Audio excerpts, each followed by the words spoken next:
the way I like to work is like, I like to go basically wake up, obsess over something, go to bed, wake up, obsess, go to bed, like every second of the day until I just have a mental breakdown and burn out. And then I like take a day off or maybe a day and a half off. And I like to go right back to it. So I don't like work certain days. I just go as hard as I can, every ounce of my entire body until I just crash.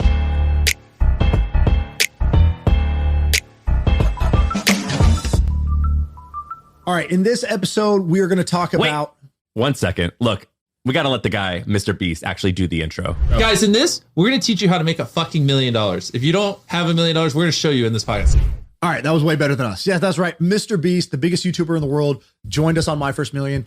And Hasan Minhaj, one of the biggest comedians in the world. We did a 4-person pod in person. This is kind of amazing. Yeah, so look, check this out. I think Sean actually mentioned this on the podcast, but about 3-4 weeks ago, he said he's going to create this thing called Camp MFM. So basically, he rented a house, a big old mansion in North Carolina, and he DM'd like 20 different people, a bunch of different founders and a bunch of interesting people. But then he also DM'd MrBeast and Hasan, and he told them to come.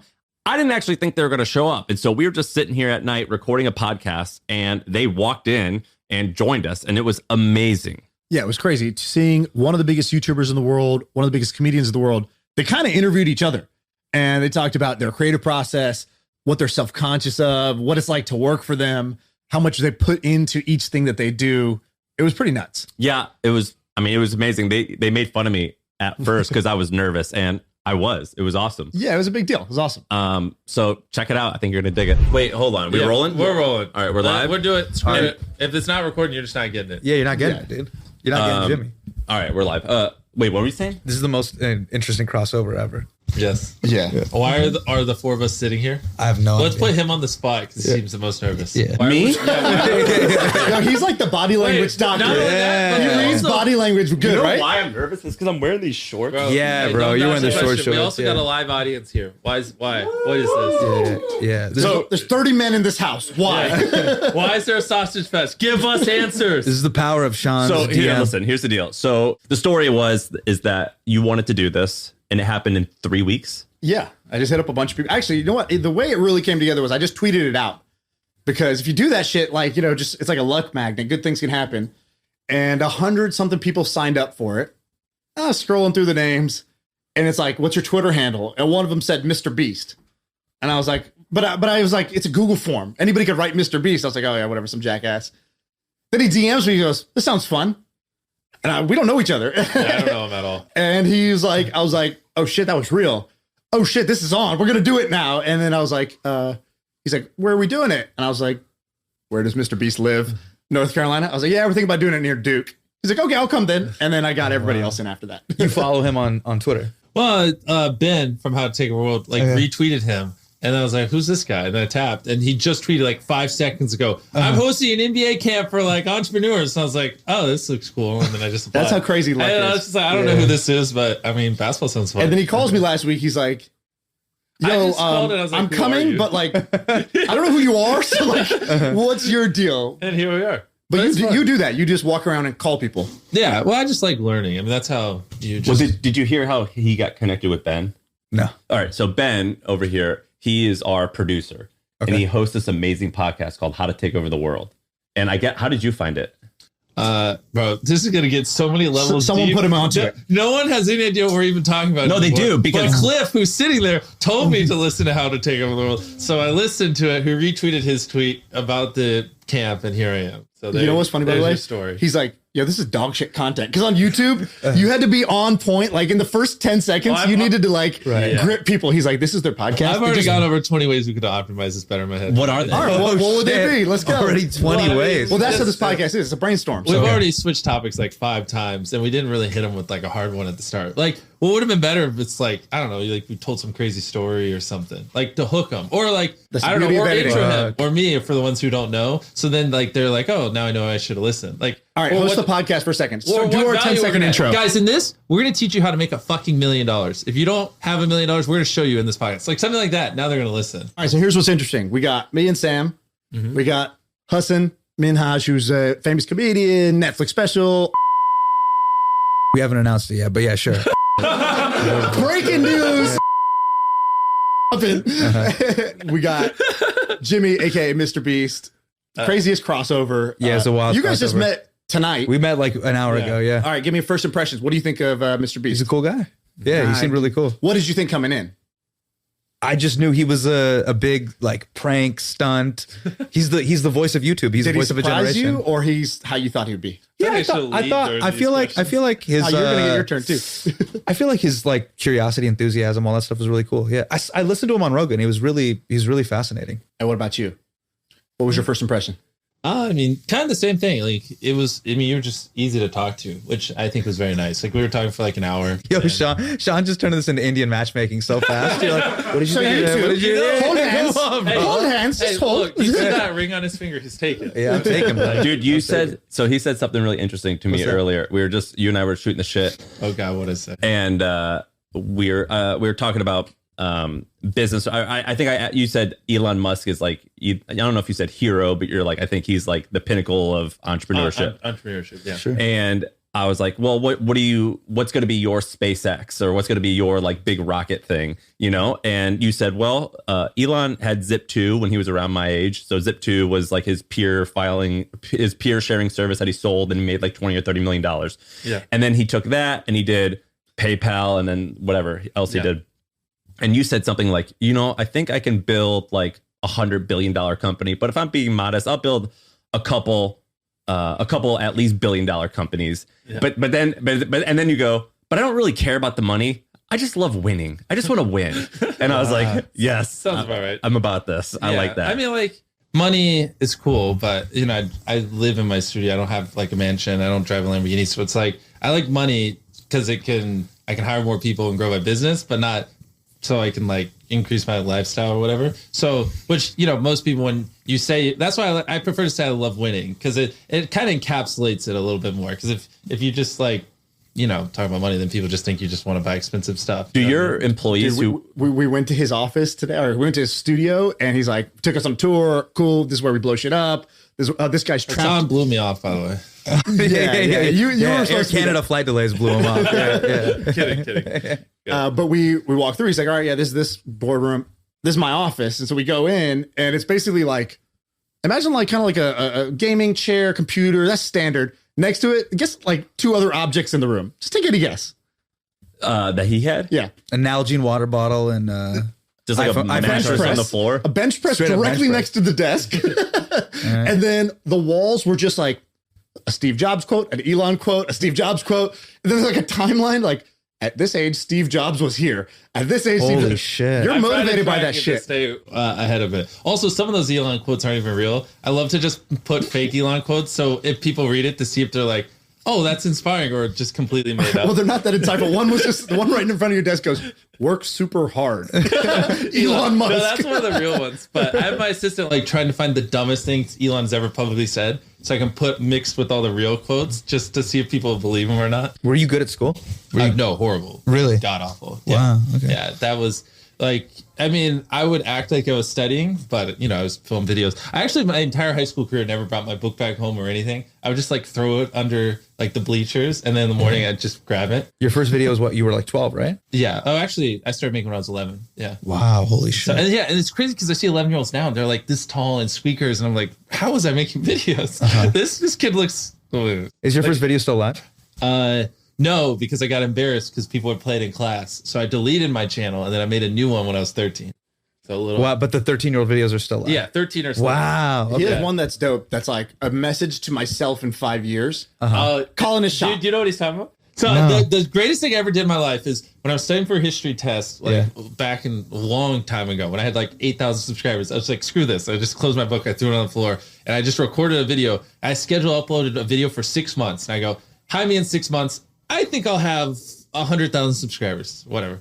Or no, 10,000 subscribers. I was like, and then I hit stop recording, then I hit record. Hi, me in a year. And I schedule up, because you can upload videos to the future, a video a year out. I was like, you better have 100,000. And I was like, hi, me in 5 years.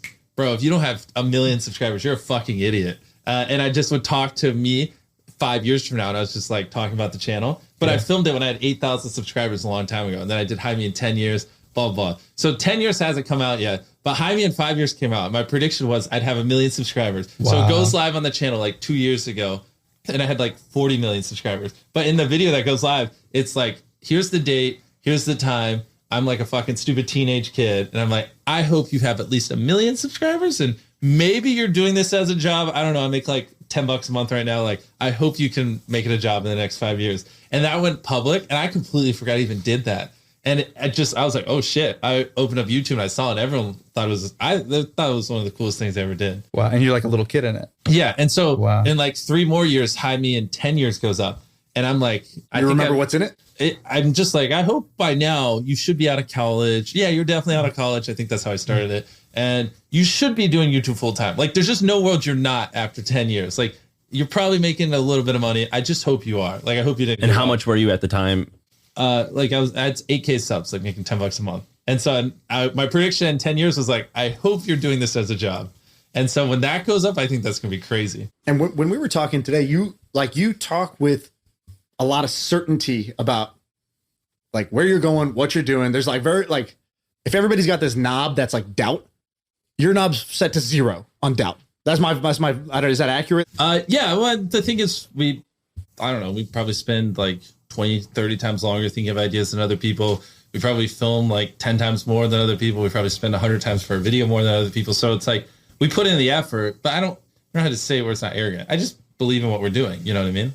Back then, like, how much do you think you believed when you recorded that video that was actually going to happen? Oh, no. I mean, those were just different times. I was in the middle of bumfuck nowhere, North Carolina. So it's like everyone, constantly wanted to remind me, you're not going to be a YouTuber. Grow up, be realistic. So. I think it's amazing that you never left North Carolina, though. Yeah, you're still in bumfuck North Carolina. What are you talking about? Yeah. I'm trying to make it not bumfuck anymore, but it's a work in progress.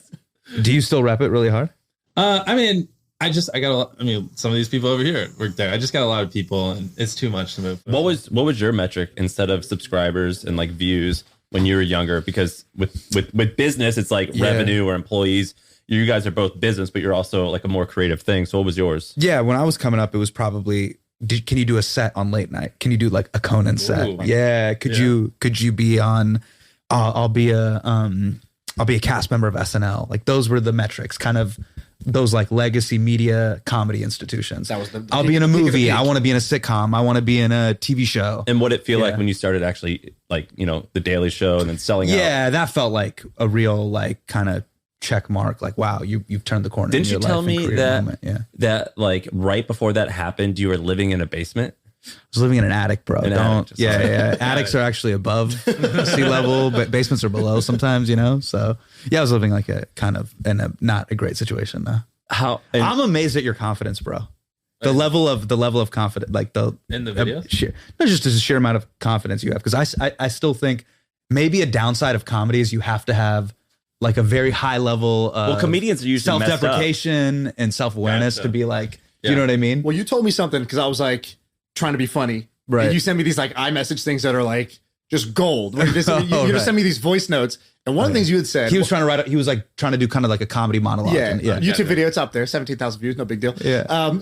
But you gave me a little hit. You go, the ego on this man, bro. You started at 8K. I'm at 17K. I'm at least gonna be. No. Okay. But he says something. You go, comedy is low status game. You start low status. You told me, is that a trade secret or can you it's like there's high status and low status. Generally, if you're low status, they're going to empathize with you. You know what I mean? So like, what's an example? Like you get on stage. You being like, I got 17,000 views in front of a guy who gets like 50 million views. And, right. But we're going to empathize more with you than we are with MrBeast in that scenario, because you're like, oh man, and if you're like funny about it and to be confident about that. Well, if you kind of own it, people are like, oh, like just now we did like an awkward icebreakers of the group. Yeah. And I was thinking about this because, my prompt was say your name and say one thing that nobody in the room knows about you. Yeah. Which was basically like, you can't be like, oh, I'm MrBeast. I make a bunch of YouTube videos. It's like, you can't use your claim to fame. You got to use something else. Right. And everybody was saying something interesting. And then I think Sully was the first one who was just like, I played one game of Little League baseball in my life because I shit my pants and they wouldn't let me come back. That was really great. Yeah. And that was low status. By the way, 100,000 people are going to listen to that one. But he did a low status one where everybody else was saying a fun like a cool fact about them. Totally. He went low and somebody else was like, I remarried my ex-wife, which makes me either the biggest idiot in the world or I guess the biggest idiot in the world. I still remember those, right? Because he's like, hey, group, share something no one on the planet knows. No one. And then And 5 minutes later, all right, podcast, here's what they said. Yeah. I mean, shitting your pants at Little League.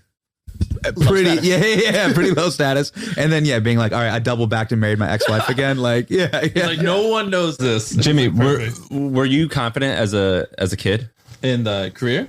Yeah, just as a kid. No, I had a fucking god awful acne when I was younger. I still have a ton of acne scars, so what are you even worse? What are you not confident about? So you're confident in your work and your ability to hit certain goals, whether revenue target. Actually, it leads me into, honestly, I'm still trying to get confident speaking in front of large groups of people, which made me want to ask you a question because we were talking about stand-up. Yeah. How so let's say if I dedicated my life to trying to be a stand-up comic, how long do you think it would take for me to get good at it?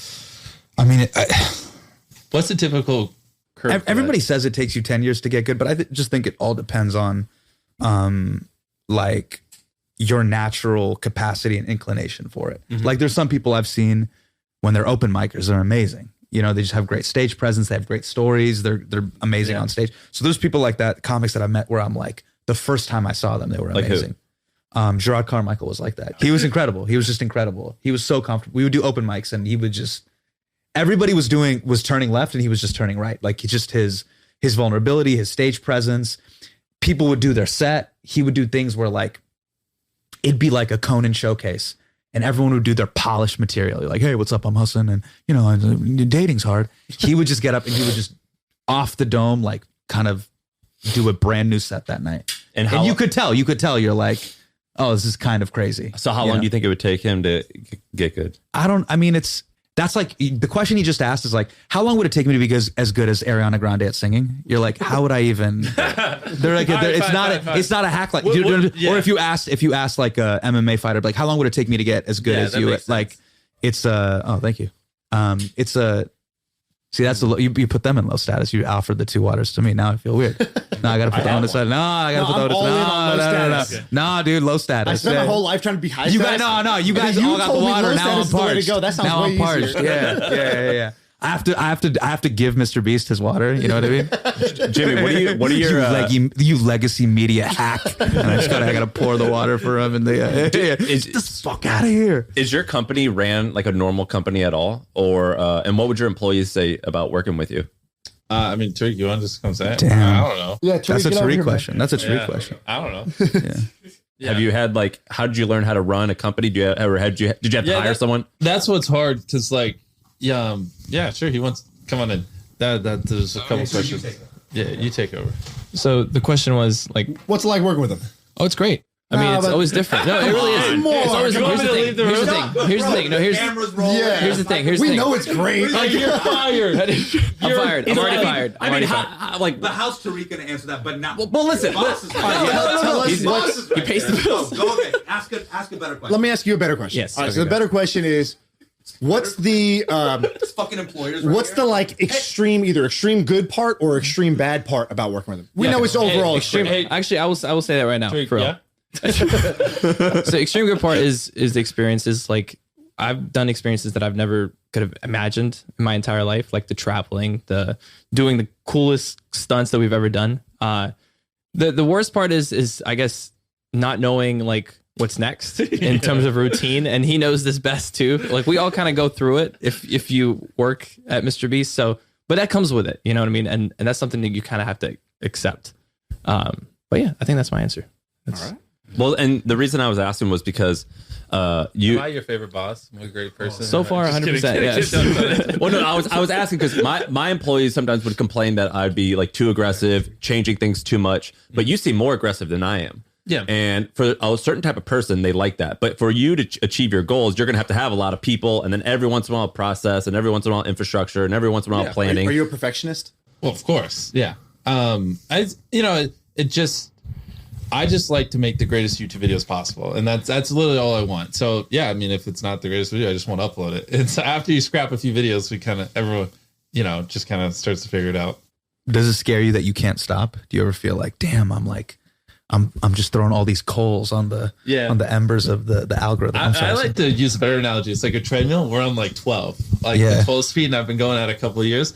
It doesn't scare me, but So I was telling him, the way I like to work is like, I like to go basically wake up, obsess over something, go to bed, wake up, obsess, go to bed, like every second of the day until I just have a mental breakdown. I burn out, and then I like take a day off or maybe a day and a half off. And I like to go right back to it. So I don't like work certain days. I just go as hard as I can, every ounce of my entire body until I just crash. And somehow that's sustainable. What time do you sleep? Right now, usually around 3 a.m. Wow. Yeah, and then you get up at like whenever Rohan or one of them knock on my door. Tariq will wake you up and just like, well, yeah, people will roll me out of bed. They're like, you need to go watch this video so we can submit it, or I need help with a thumbnail, or you got to go film. It's like, I don't know. I'm kind of, they tell me what to do. I don't dictate. Well, I'm just shocked at like the numbers. So like you're I'll let you reveal any numbers, but you've some big numbers for revenue for your other businesses. Yeah. And you have to have infrastructure for that. So that's why I was wondering. I was like, because you are like this. Oh, gotcha. Yeah. So on the stereotype, you're like this crazy creative person who's disorganized, and that's perfect. Yeah. But to sell that much of candy or of burgers, like you got to be. Yeah. So those are all separate entities. So for our snack brand, we hired Jim, who helped build RX Bar, and we built a team around him. So that's a whole independent company that doesn't even work out of our studio. And same thing with Beast Burger. So that's the beauty. I like to just find people who are just the best in the goddamn world at their job, and then just empower them and give them money. And so how many people work at the studio? In the studio, like 60, because we don't have enough space to fit everyone. So that's why we're trying to build more, but building things just take forever. Do people like working for you think? No, the reason I'm asking is like these like creative types. I'm like curious about man. Because the goal is to make one of us like a big deal. Everyone is working for that. Whereas a lot of other companies, it's like, no, but there's like this. It's not necessarily that either. There's also certain projects where I'd be like, I'd love to learn from you. So there's been shows and movies that I've done, like The Morning Show. Like I've never done a sexy 1 hour drama. I want to learn from Reese Witherspoon. I want to learn from Jennifer Aniston. I want to learn from the show creators. Like, how do you do that? How do you shoot that? What's that lens? What are you doing that? Is that a 50? Is that a 75? How do you do that? How did you do that tracking shot? Why did you do that tracking shot? Let me see the script. Let me see the future script. There's all these things where I'm like, I just want to absorb. I just want to see how you do the whole thing. You know what I mean? Like, and that's an additive, like positive value for me, because most people don't have that access to that. You know? Yeah, I mean, example is Tariq got to meet his idol today. Oh man. Bro, Tariq, you got to set the bar.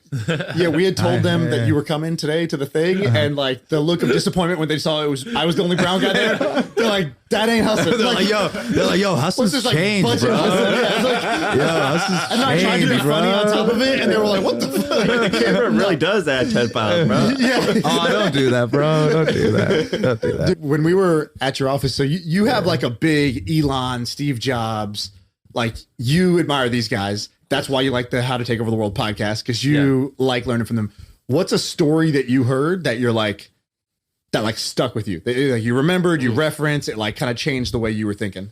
From those two in particular, I think the biggest thing is like that Steve became a billionaire from Pixar, you know, not even Apple. And so like the fact that he could go to this just not even hardware company, more creative storytelling company, and just kick ass and create films like Toy Story and all these other bangers, and just build that company up to whatever it was. Like then Disney buy it for $7 billion, and meanwhile Apple's just falling to the ground and about to go out of business, and they buy them back with Next, and all of a sudden rebounds. And basically the way they did it was just getting rid of 90% of products and just focusing on like 4 or 5. I mean, it just shows like the power that one individual had, even though both companies had, I don't know about Pixar, but Apple had thousands of employees and Pixar probably had at least hundreds.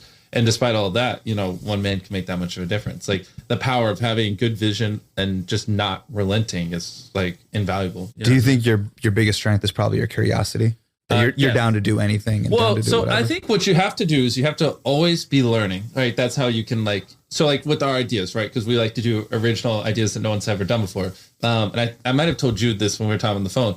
Thing is, like, if there was a hypothetical fruit in Japan that if you eat it, makes it where you can jump 30 feet taller, right? If that existed in this world right now, you didn't know it existed. So you couldn't come up with something around that. That's very hyper specific. But there's like a million things like that in the world that like, if you don't know about it or you're not intaking the inspiration, you can't really come up with something. Like if I were to try to get into stand up, like that's how I would try to do something different. I just try to intake a bunch of different information and see what spawns in my head. So I try to always be learning. Would the MrBeast version of stand-up be like, I'm going to do the longest set ever. I'm going to do the longest comedy set ever.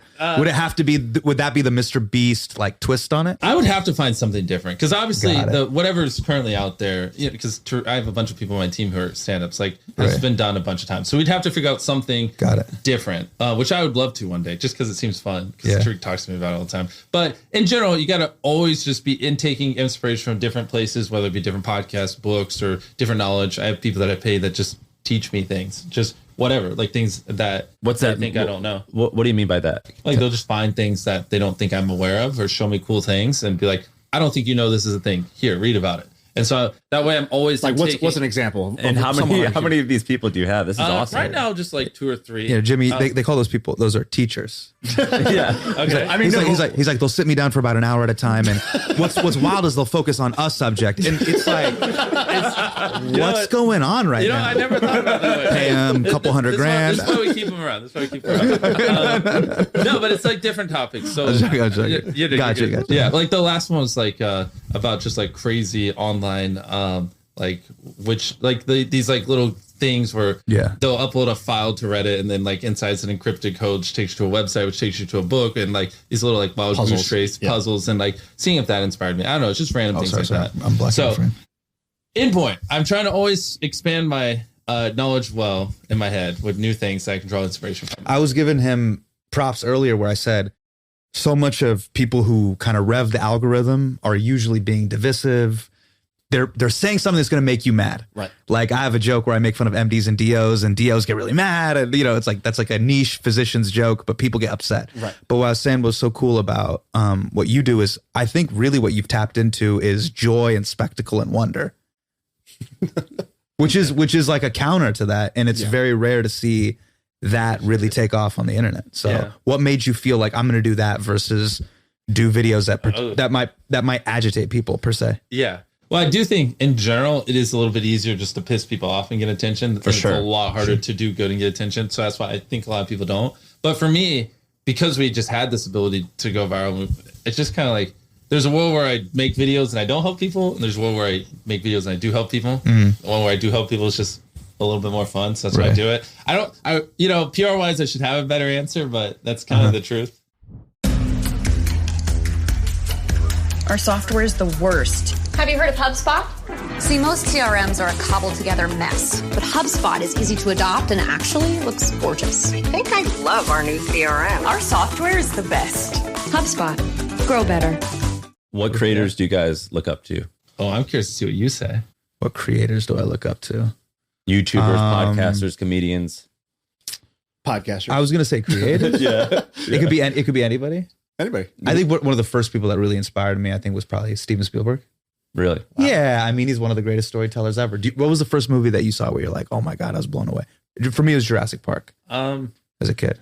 I only watched YouTube growing up. I've seen that's it. Movies. Yeah. I get made fun of all the time. What was the last movie that you watched? Well, I watched the Spider-Man 3 one but I never saw the earlier ones. Really? Yeah. Like you have no time for movies. No, it's not that time. I don't know. I need to. Like I need to go back and watch Star Wars and Harry Potter and all that stuff to get brought up on culture. But I was just like you didn't, and so you didn't see Squid Game. You just did the Squid Game remake. Squid Game, I watched it. Yeah, before we did it. But like I wouldn't count that as a movie. Like I watched a ton of anime, but yeah, movies. And weirdly enough, like growing up, I didn't listen to music or watch movies, so I was like so out of culture. Wow. It was brutal. Which is part of why I was an introvert. There's this Conor McGregor quote where they're like, he was on BBC or something. It's like, oh, it's a bigger appearance, not just niche UFC thing. Yeah. And they're like, what do you think about this team or this game? And he's like, that one you said, they're great. It was like Arsenal or something. Yeah, he's like Arsenal, and they're like, you don't know anything about Arsenal, right? He's like, I don't watch the news. He's like, I don't follow the news. I don't watch sports. I don't do anything. He goes, I have lost my mind to the game. He goes, I am obsessed with my game. I have lost my mind to it. I don't have time for anything else. I don't want to know about anything else. I only want to know about this game. When we were hanging out, I feel like you had that vibe where you were like, you said a couple things. You were like, I decided I was going to be a YouTuber and I was going to make great videos. And it didn't matter if I died, the most famous YouTuber of all time, or 90 years old with 1,000 subscribers. I was going to make great YouTube videos. Like that's what I decided I was going to do. And that's all I do. I wake up and I do that thing. What was that first YouTube video that you saw that like kind of filled you with that wonder where you're like, wow? Oh, well, this guy actually got hacked like a very long time ago. This like Call of Duty YouTuber, and they like leaked his earnings, and he had made like $100,000 a year the last few years. And I remember being like 10 and be like, what the fuck? They make that they make money doing this, and I was just so mind blown that they actually made money. Wow. They make more than my mom. Like, yeah, and it was right there when I was like, okay, I'm doing this. Like, I just don't care. I'm being a YouTuber, or I'm gonna fucking die trying. I just don't care. And that, like, the second I saw that was actually possible, that's when I was like, that's it. And it's funny also talking about like obsession and stuff like this, because it's funny how it changes, right? When you're like, and maybe it's different now because social media is a little bit cooler, but when I was younger, like no one wanted to be a YouTuber. Like most people, when I was 13, 14, didn't even have phones yet. Like it was kind of like a little bit of an older thing. And maybe it's just because where I grew up. But it's funny because back then, people are like, get a life, stop being a fucking nerd. Like you're too obsessive, you're a weirdo. And then now it's like, oh, bro, he was so obsessive. It's so great. Like, right, it's seen as a positive quality. Yeah. And it's so funny, like looking back on our life, going from a fucking loser nerd who's too obsessive and won't go anywhere to like, damn, that's really inspiring. And it's like, damn, it was very hurtful back then, but I'm glad it's inspiring now. And so it's funny to see how it changes. But I like to bring that up because if there are younger people or parents who have kids who are obsessive like this, that's typically what happens. Like younger kids don't understand that, and it's different. And so you don't watch the newest South Park or the newest movie or whatever. So you don't talk about the same thing. So then people are just like, oh, well, you know, it fucking sucks. You know what I mean? How would you deal with that? Because you have kids. I have kids. Yeah. If they go, I want to be a Twitch streamer, I want to be a video gamer, you're like, let's go. I had the same realization. I was like, oh, so wait a minute. We spend the first 18 years of our life trying to fit in. That's how I felt in school. I was trying to fit in all the time. What do people do that's cool? How do I do that thing? Right. And then once I was like in the adult world, it's like, oh shit, now we spend our whole life trying to stand out. Like, well, what was all that other shit? Why was I so focused on fitting in if the rest of your life you're trying to stand out? And I just realized like, oh shit, standing out has been the game the whole time. And the way you stand out is not by trying to figure it out. Just like whatever you're obsessed with, just let that ride. Because you'll go on a path that nobody else is going to copy, and then you'll land in a good spot. So if my kid, like my daughter's 2 right now, if she was into gaming or if she was trying to be a creator, all that stuff, I would be all in on it. Because I know even if that's not your end game, following your obsession is like the thing to do in life. You know, that will always work out. But you know, if you like actually go down that path, what most people do is they hedge. They like this thing, but then they see this path that's more proven or shiny, or they don't know if it's going to work, so they only half try, right? And then it's like that hedge is actually what gets you. It's not that this career path was that hard. It's that hedging is like, you know. What was your major in college?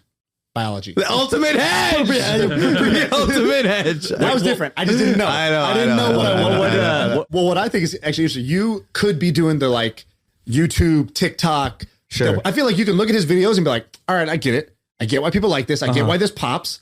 Probably pretty tempting to be like, could I go get 50 million views, 100 million views? That seems nice. Like, to do what he's done, I'm not allowed to say it. You said you spend X number of dollars every video. Oh yeah, I'll let you say it started off. But you can say, yeah, our average view is around $1.5 million. I mean, that's he does that now, but scale. Go look at his archive, right? It's like he took a plastic knife and tried to cut a plastic table, and it took him 48 hours to do that. Yeah. That's a $1.50 video, right? Yeah. Like, that's not a 1.5 million. That's 1.5. Down into 100,000, $0. It's a different thing. So that's like a different type of skill set and muscle. So the types of videos he's producing, stand up is different. If a musician was here, if a DJ was here, it's not all the same just because it's on YouTube. So we all do different types of media. This is a different type of media. Are you tempted to like, you know, dabble? Yeah, we talked about this, right? I mean, the thing that I would be reticent of is, what if I have to put this thing out and I don't believe in it, or I'm just doing it just to do it. That would be the problem. But I have to put up a new video every Tuesday. Well, just delete the video. Who cares? I know. Well, what do you do if you sometimes we don't upload for 2 months. You just only upload when it's a great video. That's all that matters. Yeah. So I think it's dumb when people stick to like a schedule and they're like, oh, the video's not great, but I upload every Tuesday. It's like, who cares? What are you guys trying to figure out right now? Because I think if you watch a lot of interviews with people, it's like it's all buttoned up. It's all figured out. They're already successful. It's all working. And then the person who's watching these videos, typically somebody who doesn't have it all figured out. Right. And they're just sort of like, oh, that's different. Like, that'd be nice to have it all figured out. But the reality is nobody's got it all figured out, right? Like, we were in your office, the whiteboard's full because you're thinking of new, like, where are we going? What's not figured out? We got to figure it out. So what's on both y'all's plate of like, what are you still trying to figure out in your game? Well, I'll let you take it first. Yeah, Sean, what are you trying to figure out? Yeah, what are you trying to figure out? Yeah, come on, Sean. I'm trying to figure out. I'll tell you. I'm trying to figure out if I want to go all in on content creating. Wow. Like I basically built businesses. I have the most fun doing this, but I don't know if I had the most fun just because it's a hobby. Right. And like, I only get the go good. I don't put all the work in. If you love it, then go all in. I mean, it's not going to be less fun. Do you love it? I love doing it the way we're doing it now. Yeah. If I was like him, obsessed every hour of every day, trying to be like, how are we going to grow this channel? I might not love it as much. Did you like doing the Twitter thing? For a period of time. It got old. Yeah. Yeah. It got old. It was fun to chase the number. Can we get to 100,000 in like a few months? Yeah. It was fun to chase a number, but I got sick of it too. That didn't last. So that gets me worried. But that's the thing I'm trying to figure out. It's like, should I go all in on content creating or should I stay with creating businesses? Which one is like, what do I want to be when I grow up? That's the question. I'm asking myself that exact same question too. Because sometimes like when you're create business first and then go to content, I'm like, oh man, am I just going to talk about doing it all the time? Or am I just going to fucking do it? Yeah. So I know exactly what you mean. Yeah, I feel exactly the same way. What about you? Right now, I'm trying to stay loose for this game tomorrow. That's what I'm trying to do. I'm not trying to get tight, man. Yeah, I'm so 36, bro, pushing 37. Like, he's a young boy. Like, he might run us off the court. He wanted to play tonight. He was like, let's get a court tonight. Like, yeah. I was like, yo, games in me and I'm done. like, dude, my L4's hurting. Like, my hamstrings are kind of tight from this flight.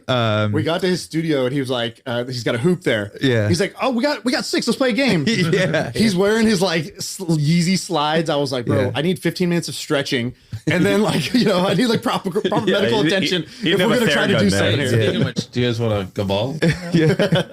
If there was an indoor court, we would do it. Yeah. Okay. I play 21 with Jimmy right now. Yeah. Okay. That'd be a fun. That would be a fun video. Tariq, that would be a fun video. You want to make it happen? Yeah, let's do it. We'll Can play you just 21. find a court somewhere around here? We'll play 21. Amazing. We'll play 21 or horse. Yeah. We'll wrap up with this with your answer. Okay. Oh, what was the question? What's not figured out? What are you trying to figure out in Oh, your God, world? everything. So I'm just going to say a funny joke to change the topic. All right, sure. Basketball, how to not strain my legs tomorrow. There you go. There we go.